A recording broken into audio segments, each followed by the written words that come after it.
Imagine coming home after a night out, only to find your place completely trashed by your drunk cousins. And worse, you find your sibling who stayed behind to watch the house with his face scribbled with the most disgusting image you've ever seen. That's the last straw. It's you or them. Hello everybody, I'm Stretch. Today we'll be talking about the fun war. The Partypoopers were left dumbfounded, their base in shambles, and a fallen brethren among the remains. Human refugees were seen peeking from room 170, clearly horrified. Furious, they marched into level fun and demanded an explanation. The partygoers simply brushed off their complaints and promptly kicked them out, telling them not to be party poopers and that it was all just harmless fun.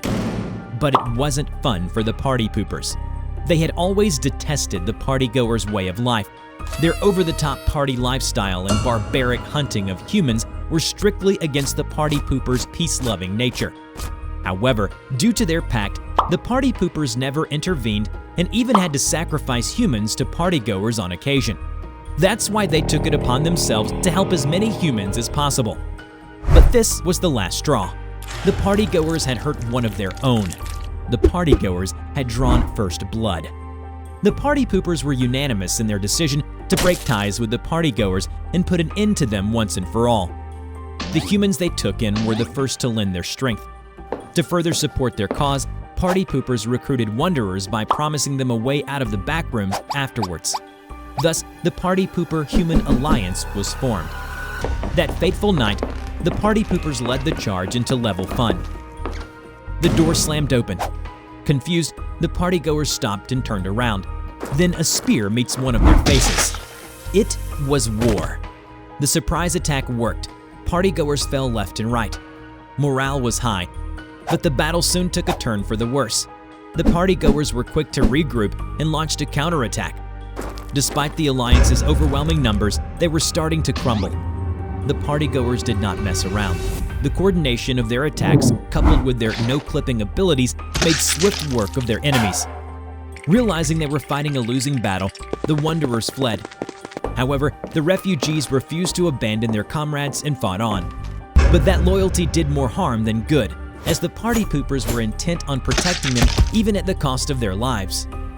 They soon retreated to level 52. The partygoers followed. Surrounded, the Partypoopers and refugees were backed into a corner in room 172. A partygoer nabbed a human, slit his throat, then tossed him away. Fresh blood splashed across the Partypoopers' faces. Wanting no more bloodshed, they surrendered. On the following morning, partygoers left level 52 while proclaiming triumph. When the coast was clear, the panic-stricken principal, teachers, and students came out of hiding. They had seen what transpired the previous night and went to check on the aftermath. The classrooms were wrecked, much to the dismay and delight of some. The principal almost fainted when he saw the mess in his beloved office. But what about the Partypoopers and the humans? The walk to room 172 was slow and grueling. They could feel the crushing weight of the daunting atmosphere. They would find dead Partypoopers every few steps of the way, mutilated beyond recognition. They soon reached room 172. The principal's shivering hand grabbed hold of the doorknob. He took a big gulp, then turned. The look of shock and horror on their faces when the door opened. Death and violence greeted them warmly. Some fainted. Walls painted in red, broken laptops and corpses of Partypoopers littered the floor, with the whiteboard reading, "The war is now over." Something else caught their gaze. It was an artistic display of a lone human impaled through the chest by a broken mop, held up by a heap of dead Partypoopers. Surely a statement the partygoers left behind, a warning to not mess with the wrong crowd. What of the other humans? Excluding the one human kebab, the rest were nowhere to be seen. Room 170 was empty.